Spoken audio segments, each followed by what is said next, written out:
Natalia, Oui, comment ça va aujourd'hui? c'est très bien, il fait beau. Il fait beau? Ouais.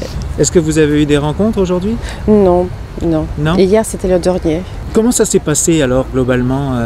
Globalement, je peux dire que c'est très très bien passé parce que monsieur qui est venu en Ukraine pour chercher sa femme, il était très bien préparé, il s'est bien préparé moralement. Oui, Il a bien réfléchi les questions, ce qu'il voulait poser pour découvrir profondément une femme qui cherche.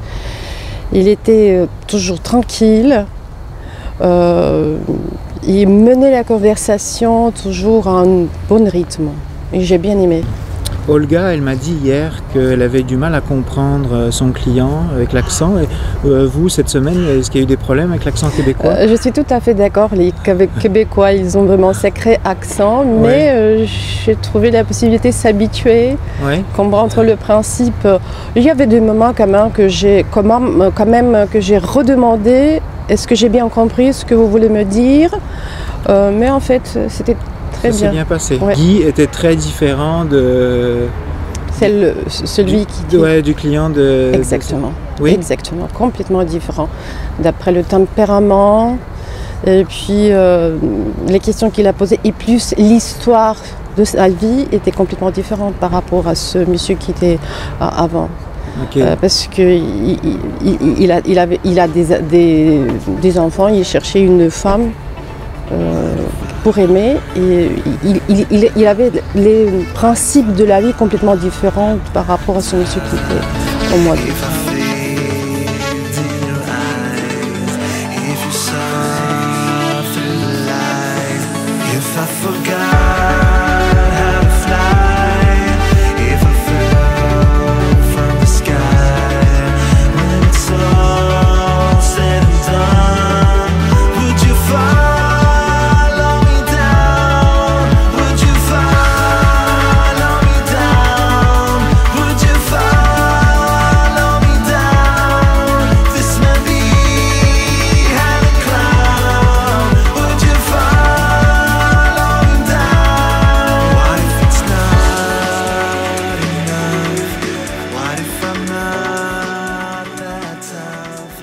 Qu'est-ce que vous avez bien aimé et puis qu'est-ce que vous avez moins aimé dans ce qu'il a fait alors?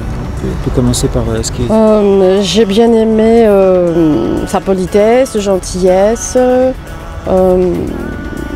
sa manière de parler. Jamais nous n'avons pas de difficulté à nous comprendre. Ok. Quasiment, il n'y a rien que je n'ai pas aimé par rapport à moi. Donc c'était très très bien. Très bien. Oui. Et qu'est-ce qu'il a fait comme chose qui aurait pu être évitée dans ces rendez-vous galants? Oui. Il y avait des moments que il faut obligatoirement, après le rendez-vous avec une femme, trouver le temps à lui écrire un petit mot, un petit essai. Merci d'être venu. Nous avons passé un bon moment ou quelque chose comme ça. Parce que c'est un geste de politesse nécessaire, c'est obligatoirement. Même si vous êtes trop fatigué ou il y a trop de pensées dans votre tête, n'oubliez pas, s'il vous plaît, à donner ce geste. Oui, un petit mot par courriel ou par téléphone. Par mail, je suppose que ça suffit. Par mail. Ouais. Pour ne pas approcher une dame trop près. C'est une chose. Pour ne pas, j'ai pas compris. Approcher une femme, lui donner des espoirs. Comment dire? Pour ne pas donner l'espoir de la continuation des relations. C'est-à-dire que s'il n'envoie pas de message, ça veut dire que la femme, elle va comprendre ça comme si... Elle va considérer que je ne suis pas intéressée. Exactement, c'est ce que je veux dire. Ah oui, d'accord, oui. Oui, c'est vrai, c'est une erreur, de ne pas... Aussi, il y avait une question qui n'est pas du tout pertinente. Laquelle? Est-ce que vous voulez me rencontrer encore une fois? Est-ce que vous désirez me voir? Parce que première rencontre, deuxième rencontre, troisième rencontre, mais vous êtes venu pour 8 femmes par exemple. Ouais. Et toutes les femmes vous plaisent. Et si vous allez poser cette question vraiment importante qui touche le cœur, est-ce que vous voulez me revoir? Toutes les femmes, ils vont considérer que je suis désirée. Il veut me rencontrer. Mais au bout d'un moment, monsieur trouve une femme qu'il a trouvée et les autres, ils sont toujours en attente. Et c'est pas poli, c'est désagréable. C'est désagréable. C'est vexant un peu. Ouais. Vous avez eu des commentaires des femmes dans ce sens-là ou qui ont été vexées ou vous l'avez... Non, c'est mon point de vue. C'est votre point de vue. Parce qu'il y avait le moment pendant notre conversation, oui, ils ont échangé de ses émotions. Monsieur lui a posé cette question, elle a répondu oui. Mais le lendemain, j'ai compris qu'il ne s'intéresse plus à cette femme. Il a vu une autre femme qui lui plaît plus. Ouais, il y a un espèce de... Puis c'est pas le seul cette semaine, il y a un espèce de... Il y en a un autre client qui est comme ça. Il s'intéresse à une femme, le lendemain il envoie une autre qui est encore plus intéressante, donc il l'oublie. Puis il y a un effet de... Oui. Ouais. Aussi, je ne sais pas si c'est très important à dire, il y a certaines femmes qui se trouvent assez mal à l'aise pendant la première rencontre. Monsieur a essayé de toucher la main. De toucher la main? Oui. Sur la première rencontre? Oui. Certaines filles étaient un peu gênées. Gênées? Ouais. Rougir et tout. Oui, on ne fait pas de rapprochement physique sur une première rencontre. Oui. Ça se fait pas, ouais. La première rencontre, c'est vraiment une découverte, une prise de connaissance. Ouais. Oui, c'est vrai, je suis d'accord avec ça. Les femmes qu'il a rencontrées, c'était des femmes de Kiev ou des femmes de région? Comment ça s'est passé pour les femmes qui venaient de loin de Kiev? Est-ce que ça s'est bien fait? Parce que la dernière fois, cet été, on a eu des problèmes avec ça. Est-ce que là, ça s'est fait dans l'ordre et sans problème? Dans notre cas, il n'y avait pas d'accident du temps, non, rien. Non. C'était très bien passé. Les femmes venaient à leur fixer. Ils étaient tous remboursés, gentils, pas d'accident. Il n'y a pas eu d'incident particulier? Il y avait 2 filles qui sont venues en dehors de Kiev. Ouais. Moi, c'était très bien organisé. Les rendez-vous se sont passés à quel endroit globalement? Cette fois-ci, majorité, presque toutes les rendez-vous, s'est passé à leur restaurant non loin de Bratislava. Ok. Dikankam, mais j'ai pas du tout aimé cet endroit. Ah bon? Exactement. Pourquoi? C'est un restaurant, il est un peu sombre à l'intérieur.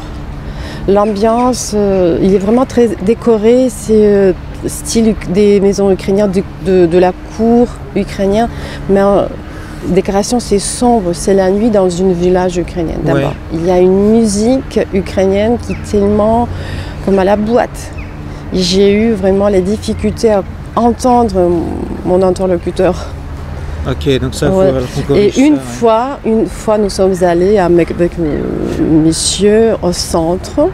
Et c'était très très bien passé dans un restaurant sympathique et tranquille. J'ai bien aimé cette rencontre. Ouais. Est-ce que vous pensez que pour notre client, est-ce qu'il va réussir à faire un choix? C'est quoi votre pronostic par rapport à il va trouver une femme. Il va trouver quelqu'un? Il va trouver une femme, oui.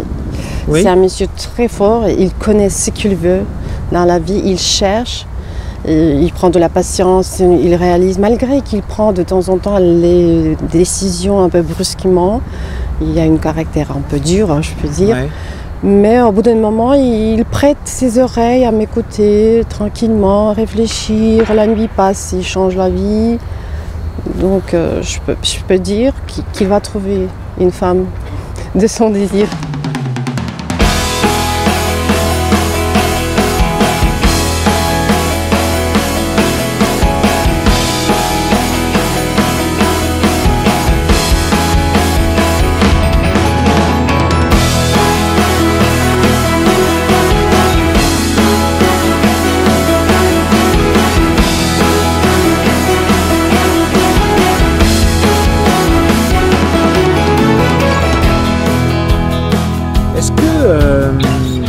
Vous pourriez aussi vous parler un petit peu de vous, qui vous êtes, qu'est-ce qui vous a amené au français, de quelle région de l'Ukraine vous êtes.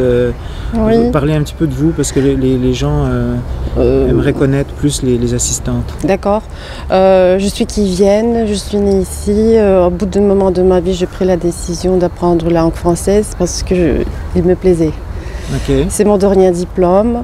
J'ai terminé l'université des langues étrangères et là où j'ai fait connaissance avec l'association qui me fait sortir en dehors de l'Ukraine. J'ai travaillé avec les associations françaises. C'est pratiquement en France où j'ai commencé à parler français. Je travaille en Ukraine en tant que professeur de français à l'école spécialisée. Ouais. C'est le centre de formation d'éducation, à section bilingue, assez développée. Et puis je dois dire que je suis mariée. Oui. En fait, j'ai ma famille. Vous êtes mariée avec un homme ukrainien? Exact, mon mari est ukrainien et nous avons un fils de 18 ans. Ok. Voilà. Donc il y a des hommes ukrainiens qui sont quand même sérieux, responsables. Oui, ouais. Votre mari, c'est quelqu'un qui travaille? Normalement oui, il avait son business, mais avec la situation politique et économique en Ukraine, bien évidemment, nous avons perdu certains efforts.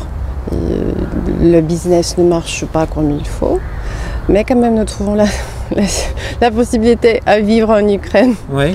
Est-ce que la situation est difficile en ce moment oui, je trouve. Pourquoi je travaille? Parce que mon mari n'est plus capable de soutenir la famille. Ah ouais. Exact. Et comment il le vit, lui, à titre personnel, ça?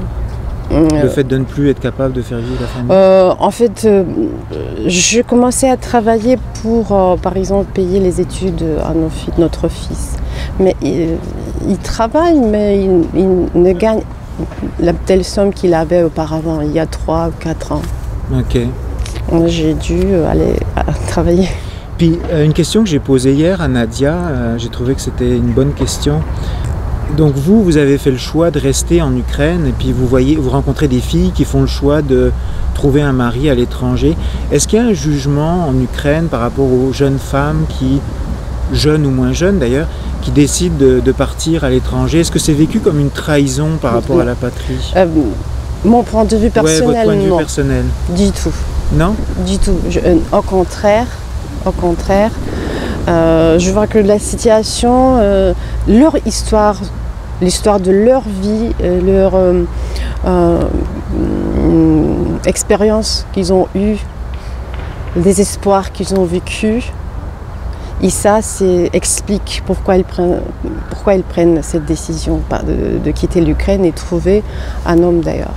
Okay. De toute façon, nous sommes tous les gens, quoi que ce soit, Canada, l'Ukraine, si nous trouvons une personne qui nous plaît. Et une dernière question, est-ce que c'est facile pour une femme ici en Ukraine d'apprendre le français? Est-ce qu'il y a des méthodes pour apprendre le français ici? Exact.